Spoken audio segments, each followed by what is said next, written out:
ದೇಶ ಕಂಡಂತಹ ಸಜ್ಜನ ರಾಜಕಾರಣಿ ಕರ್ನಾಟಕದ ಮಾಜಿ ಸಿಎಂ ಎಸ್.ಎಂ. ಕೃಷ್ಣ ಅವರು ಕೊನೆಯುಸಿರೆಳೆದಿದ್ದಾರೆ. ವಯೋಸಹಜ ಕಾಯಿಲೆಯಿಂದ ಬಳಲ್ತಾ ಇದ್ದ ಅವರು ತಮ್ಮ ನಿವಾಸದಲ್ಲಿ ಕೊನೆಯುಸಿರೆಳೆದಿದ್ದಾರೆ. ಎಸ್.ಎಂ. ಕೃಷ್ಣ ಅವರು ತಮ್ಮ ರಾಜಕೀಯ ಜೀವನದುದ್ದಕ್ಕೂ ಸಜ್ಜನಿಕೆಯಿಂದ ನಡೆದುಕೊಂಡವರು, ಅಜಾತ ಶತ್ರು ಅಂತ ಕರೆಸಿಕೊಂಡವರು. ಮೊದಲಿಗೆ ಪ್ರಜಾ ಸಮಾಜವಾದಿ ಪಕ್ಷದಿಂದ ರಾಜಕೀಯಕ್ಕೆ ಎಂಟ್ರಿ ಕೊಟ್ಟಿದ್ದ ಎಸ್.ಎಂ. ಕೃಷ್ಣ ಅವರು ಶಾಸಕರಾಗಿ ನಂತರ ಕಾಂಗ್ರೆಸ್ಗೆ ಸೇರ್ಕೊಂಡ ಮೇಲೆ ತಮ್ಮ ಜೀವನದ 90% ಭಾಗ ಅಂದ್ರೆ 43 ವರ್ಷಗಳ ಕಾಲ ರಾಜಕೀಯ ಸೇವೆಯನ್ನ ಕಾಂಗ್ರೆಸ್ನಲ್ಲೇ ನಡೆಸಿದ್ರು. ಕೊನೆಗಾಲದಲ್ಲಿ ಅವರು ಬಿಜೆಪಿಗೆ ಸೇರ್ಕೊಂಡಿದ್ದು. ಕಾಂಗ್ರೆಸ್ ನೇತೃತ್ವದ ಕೇಂದ್ರ ಸರ್ಕಾರದಲ್ಲಿ ಹಣಕಾಸು ಇಲಾಖೆ, ವಿದೇಶಾಂಗ ಇಲಾಖೆ, ಕರ್ನಾಟಕದ ಸಿಎಂ ಸೇರಿದ ಹಾಗೆ ಅನೇಕ ಹುದ್ದೆಗಳನ್ನ ಅಲಂಕರಿಸಿ ಆ ಸ್ಥಾನಗಳಿಗೆ ಘನತೆಯನ್ನ ತಂದುಕೊಟ್ಟವರು. 2020 ಜನವರಿ 4ನೇ ತಾರೀಕು ಎಸ್.ಎಂ. ಕೃಷ್ಣ ಅವರ ಆತ್ಮಕಥೆ ಸ್ಮೃತಿ ವಾಹಿನಿ ರಿಲೀಸ್ ಆಗಿತ್ತು. ಈ ಆತ್ಮಕಥೆಯಲ್ಲಿ ಎಸ್.ಎಂ. ಕೃಷ್ಣ ಅವರ ರಾಜಕೀಯ ಜೀವನ, ವೈಯಕ್ತಿಕ ಜೀವನ ಸೇರಿದ ಹಾಗೆ ತಮ್ಮ ಬದುಕಿನಲ್ಲಿ ಘಟಿಸಿದ ಬಹುತೇಕ ಪ್ರಮುಖವಾದ ಘಟನೆಗಳನ್ನ ಉಲ್ಲೇಖ ಮಾಡಿದ್ದಾರೆ. ಕರ್ನಾಟಕ ರಾಜಕೀಯ, ದೇಶದ ರಾಜಕೀಯ ಸೇರಿದ ಹಾಗೆ ರಾಜಕೀಯ ಆಸಕ್ತರು ನೆನಪಿಡಬೇಕಾದ ಘಟನೆಗಳನ್ನ ಸ್ಮೃತಿ ವಾಹಿನಿ ಪುಸ್ತಕದಲ್ಲಿ ಬರೆದಿದ್ದಾರೆ. ಅವುಗಳಲ್ಲಿ ಕೆಲವೊಂದು ಅಂಶಗಳ ಬಗ್ಗೆ ನಾವೀಗ ಹೇಳೋದಾದ್ರೆ, ದೇವೇಗೌಡರ ಜೊತೆ ಎಸ್.ಎಂ. ಕೃಷ್ಣ ಅವರ ಬಾಂಧವ್ಯ ಸಂಬಂಧ ಹೇಗಿತ್ತು ಅನ್ನೋದ್ರ ಬಗ್ಗೆ ಸ್ಮೃತಿ ಆತ್ಮಕಥೆಯಲ್ಲಿ ಇದ್ರ ಬಗ್ಗೆ ಬರೆಯಲಾಗಿದೆ. 1999ರಲ್ಲಿ ಮುಖ್ಯಮಂತ್ರಿಯಾದ ಮೇಲೆ ಅನೇಕ ಸಲ ದೇವೇಗೌಡರು ವರ್ಗಾವಣೆ ಅಥವಾ ಇತರ ವಿಚಾರಗಳಿಗೆ ಫೋನ್ ಮಾಡ್ತಾ ಇದ್ರಂತೆ. ಆಗೆಲ್ಲ ಅವರ ಕಾರ್ಯದರ್ಶಿ ಎಂ.ಕೆ. ಶಂಕರೇಗೌಡ ಅವರಿಗೆ ದೇವೇಗೌಡರು ಹೇಳಿದ ಎಲ್ಲಾ ಕೆಲಸಗಳನ್ನ ನೀವು ಮಾಡಬಹುದು ಅಂತ ಸ್ಟ್ಯಾಂಡಿಂಗ್ ಇನ್ಸ್ಟ್ರಕ್ಷನ್ ಅನ್ನ ಕೊಟ್ಬಿಟ್ಟಿದ್ರಂತೆ. ಇಷ್ಟಾದ್ರೂ ಎಸ್.ಎಂ. ಕೃಷ್ಣ ಹಾಗೆ ದೇವೇಗೌಡರ ಬಾಂಧವ್ಯ ಬೆಳಿಲಿಲ್ಲ. ಇದರಲ್ಲಿ ನನ್ನದು ತಪ್ಪಿರಬಹುದೇನೋ ಅಂತ ಎಸ್.ಎಂ. ಕೃಷ್ಣ ಅವರೇ ಹೇಳ್ಕೊಂಡಿದ್ದಾರೆ. ಅವ್ರ ಜೊತೆ ಮಾತನಾಡಿ ಭಿನ್ನಾಭಿಪ್ರಾಯವನ್ನ ಬಗೆಹರಿಸಿಕೊಳ್ಬಹುದಾಗಿತ್ತು. ಆದ್ರೆ ಅಂತಹ ಅವಕಾಶವನ್ನ ನಾನು ಸೃಷ್ಟಿ ಮಾಡ್ಕೊಳ್ಳಿಲ್ಲ. ಹಾಗೆ ನಾನು ಮುಖ್ಯಮಂತ್ರಿ ಆಗಿದ್ದಾಗ ದೇವೇಗೌಡರು ಯಾವಾಗ್ಲೂ ಕೂಡ ನನ್ನನ್ನ ಸಹಾನುಭೂತಿಯಿಂದ ನೋಡ್ಕೊಂಡಿರೋ ನೆನಪೇ ಇಲ್ಲ ಅನ್ನೋದನ್ನ ಉಲ್ಲೇಖ ಮಾಡಿದ್ದಾರೆ. ಇನ್ನು ಸ್ಮೃತಿ ವಾಹಿನಿ ಆತ್ಮಕಥೆಯಲ್ಲೇ ಉಲ್ಲೇಖ ಮಾಡಿರೋ ಹಾಗೆ 1999ರಲ್ಲಿ ನಾನು ಮುಖ್ಯಮಂತ್ರಿಯಾಗಿದ್ದಾಗ ಸಾರ್ವಜನಿಕ ಲೆಕ್ಕ ಪರಿಶೋಧನಾ ಸಮಿತಿಯ ಸರ್ವಾನುಮತದ ಶಿಫಾರಸ್ಸಿನ ಅನ್ವಯ ಎಚ್.ಡಿ. ದೇವೇಗೌಡ ಅವರು ತಮ್ಮ ಅಧಿಕಾರದ ಅವಧಿಯಲ್ಲಿ ಕೊಟ್ಟ ಕೃಷ್ಣ ಮೇಲ್ದಂಡೆ ತುಂಡು ಗುತ್ತಿಗೆ ಕಾಮಗಾರಿಯನ್ನ ಸಿಬಿಐ ತನಿಖೆಗೆ ವಹಿಸಬೇಕು ಅನ್ನೋ ಕಡತ ನನ್ ಮುಂದೆ ಬಂತು. ರಾತ್ರಿ ಮನೆಗೆ ಕಡತ ತೆಗೆದುಕೊಂಡು ಹೋಗಿ ಅಧ್ಯಯನ ಮಾಡಿ ಮಾರನೇ ದಿನ ತನಿಖೆಯ ಅಗತ್ಯ ಇಲ್ಲ ಅಂತ ಬರೆದು ಕಳಿಸ್ದೆ.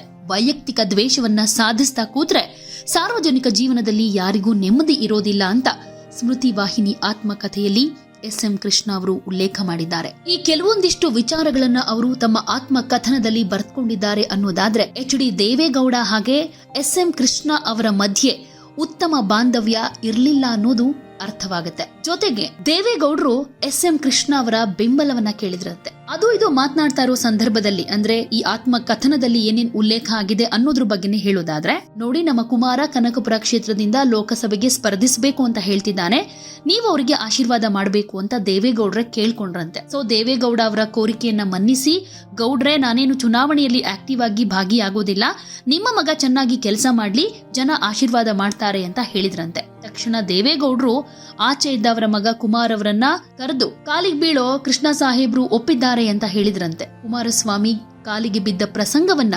ಆತ್ಮಕಥನದಲ್ಲಿ ಬರೆದುಕೊಂಡಿದ್ದಾರೆ. ಯಾಕಂದ್ರೆ 1994ರಲ್ಲಿ ಕಾಂಗ್ರೆಸ್ ಅಧಿಕಾರ ಕಳೆದುಕೊಂಡು ಜನತಾದಳ ಅಧಿಕಾರಕ್ಕೆ ಬಂತು. ಅನೇಕ ಗೊಂದಲಗಳ ನಡುವೆ ದೇವೇಗೌಡರು ಮುಖ್ಯಮಂತ್ರಿ ಆದ್ರು. 1996ರಲ್ಲಿ ಲೋಕಸಭಾ ಚುನಾವಣೆ ಎದುರಾಯಿತು. ಹೀಗಿರುವಾಗ ಅವರ ಮಿತ್ರರಾದ ಎಚ್.ಎನ್. ನಂಜೇಗೌಡರು ಕರೆ ಮಾಡಿ, ನೀವು ನಮ್ಮ ಮನೆಗೆ ಊಟಕ್ಕೆ ಬರಬೇಕು, ಎಚ್.ಡಿ. ದೇವೇಗೌಡ ಅವರು ಬರ್ತಾರೆ ಅಂತ ಎಸ್.ಎಂ. ಕೃಷ್ಣ ಅವರಿಗೆ ಹೇಳಿದ್ರಂತೆ. ಆಗ ನಂಜೇಗೌಡರು ಬಸವನಗುಡಿ ಕ್ಷೇತ್ರದಿಂದ ಬಿಜೆಪಿ ಶಾಸಕರಾಗಿದ್ರು. ಸಂಜೆ ಅವರ ಮನೆಗೆ ಹೋದಾಗ ದೇವೇಗೌಡರು ಇದ್ದಾಗ ಈ ಪ್ರಸಂಗ ನಡೀತು ಅನ್ನೋದನ್ನ ಆತ್ಮಕಥನದಲ್ಲಿ ಉಲ್ಲೇಖ ಮಾಡಿದ್ದಾರೆ. ಈಗ ಎಸ್.ಎಂ. ಕೃಷ್ಣ ಅವರು ವಿಧಿವಶರಾಗಿದ್ದಾರೆ. ಇದಕ್ಕೆ ದೇವೇಗೌಡರು ಕೂಡ ಸಂತಾಪವನ್ನ ಸೂಚಿಸಿದ್ದಾರೆ. ನನ್ನ ಬಹುಕಾಲದ ಸ್ನೇಹಿತ ಸಹೋದ್ಯೋಗಿ ಎಸ್.ಎಂ. ಕೃಷ್ಣ ನಿಧನದಿಂದ ತೀವ್ರ ದುಃಖವಾಗಿದೆ. ನಾವಿಬ್ರು ಒಟ್ಟಿಗೆ ರಾಜಕೀಯ ಜೀವನವನ್ನ ಶುರು ಮಾಡಿದ್ವಿ, ಅಭಿವೃದ್ಧಿ ಮತ್ತು ಆಡಳಿತಕ್ಕೆ ವಿಭಿನ್ನ ದಾರಿಗಳನ್ನ ಕಂಡುಕೊಂಡಿದ್ವಿ ಅಂತ ಪೋಸ್ಟ್ ಮಾಡೋ ಮುಖಾಂತರ ಎಚ್.ಡಿ. ದೇವೇಗೌಡ ಅವರು ಸಂತಾಪವನ್ನ ಸೂಚಿಸಿದ್ದಾರೆ. I am saddened by passing away of Sri S.M. Krishna, my friend and long time Karnataka colleague. We started out in politics around the same time and cultivated very different approaches to development and governance.